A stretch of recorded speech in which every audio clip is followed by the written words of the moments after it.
கர்த்தர் உன்னை தினமும் தேடி வர்ற என்ற தலைப்பில் நாம் அதிகமாக தியானித்து வருகிறோம். ஒவ்வொரு நாளும் நம்மை தேடி வந்த தேவன் நம்மோடு கூட இருந்து அவருடைய வார்த்தையை கொண்டு நம்மை வழிநடத்தி கொண்டிருக்கிறார். அவருடைய வார்த்தை மூலமாக நம்முடைய வாழ்க்கையை இன்னும் புஷ் பண்ணி இன்னும் அதிகமான நன்மைகளை பெற்று, செல்வங்களை பெற்று, சுகத்தை பெற்று எல்லாம் வாழ்வுதான் அவருடைய விருப்பமும் சித்தமாக இருக்கும்.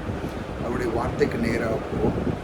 விண்ணப்பத்தை கேட்கிற நம் தேவன் அவர் நமக்கு எப்படி நம்முடைய விண்ணப்பத்தை கேட்கிறார் பாருங்க.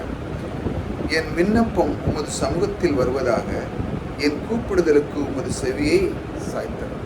நம்ம ஒரு விண்ணப்பம் பண்ணுறோம் தேவனிடத்துல, தேவனே இந்த காரியம் நான் செய்ய நினைக்கிறேன், அதை நீங்கள் செய்து முடிங்க ஆண்டவரே. என்னை தேடி வந்த என் தேவனை, என்னை வாழ வைக்கிற என் தேவனை, என் கூட இருக்கிற தேவனை, என்னை அன்றாடம் என்னை தேடி வந்து என்னோடு எனக்குள்ளே பேசிக்கொண்டிருக்கும் தேவனே, உங்கள் கொடான கூட நன்றி. நான் ஒரு விண்ணப்பத்தை வைத்திருக்கேன். என்னுடைய காரியத்தில் இந்த விஷயத்தில் நான் இந்த காரியம் நான் எடுக்கிறதுக்கான முயற்சி செய்து கொண்டு இருக்கிறேன்.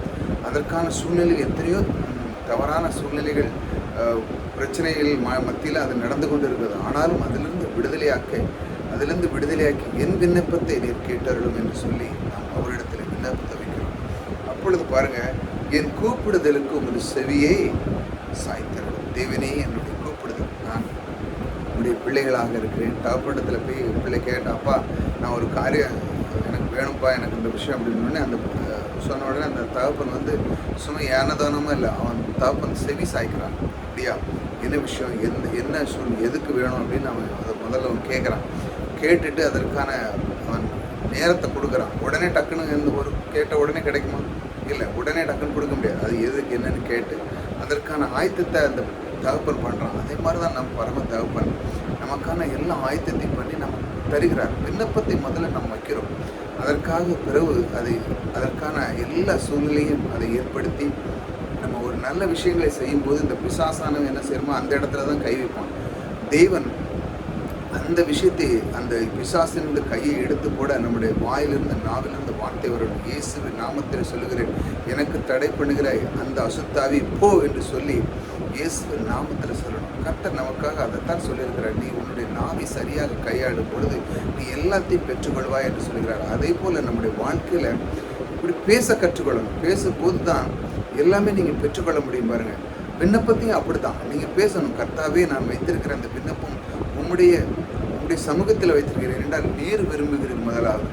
ஏனென்றால் நான் உன்னுடைய பிள்ளைகளாக இருக்கிறேன், என்னை நீதிமானாக்கி இருக்கிறேன். இப்படி நாம் அவரிடத்தில் அதிகமாக பேசுகிறோம் இல்லையா? அப்போ பேசும் பொழுது அவரோடு நாம் திறந்து வார்த்தைகளை கவனிக்கிறோம், வார்த்தைக்கு முதலிடம் கொடுக்குறோம், வார்த்தையோடு செவி சாய்க்கிறோம். இப்படி சில காரியங்கள் அந்த வார்த்தையோடு மனம் பொருந்துகிறோம்.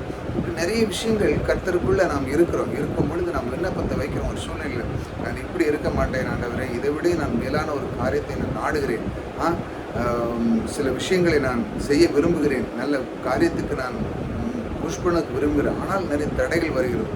அதையெல்லாம் நீக்கி என் தேவனை அந்த நல்ல காரியத்திற்கு உங்களுடைய செவியை சாய்த்திடும் என்று அவர் விண்ணப்பத்தை வைக்கிறார்.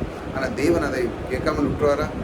விண்ணப்பம் கேட்கிற தேவன் பாருங்க, அவர் ஒரு நாளும் உங்களை கைவிட மாட்டார். ஏனென்றால் அவர் உங்கள் மேல் அன்பு வைத்திருக்கிறார். தேவன் உங்கள் மேல் பிரியமாக இருக்கிறார். ஏனென்றால் அவர் உங்களை தேடி வந்தார். அதனால் தான் அந்த தலைப்பு வச்சிருக்கார். கர்த்தர் உன்னை தினமும் தேடி வருகிறார்.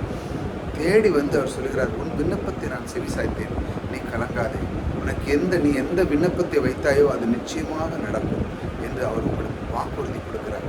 எந்த விஷயம்னாலும் சரிதான், நீங்கள் தேவனிடத்தில் முறையை வைத்திருக்கீங்களா, அது இந்த மாதத்தில் கண்டிப்பாக நடக்கும் என்று அவர் உங்களுக்கு வாக்கு கொடுக்கிறார்.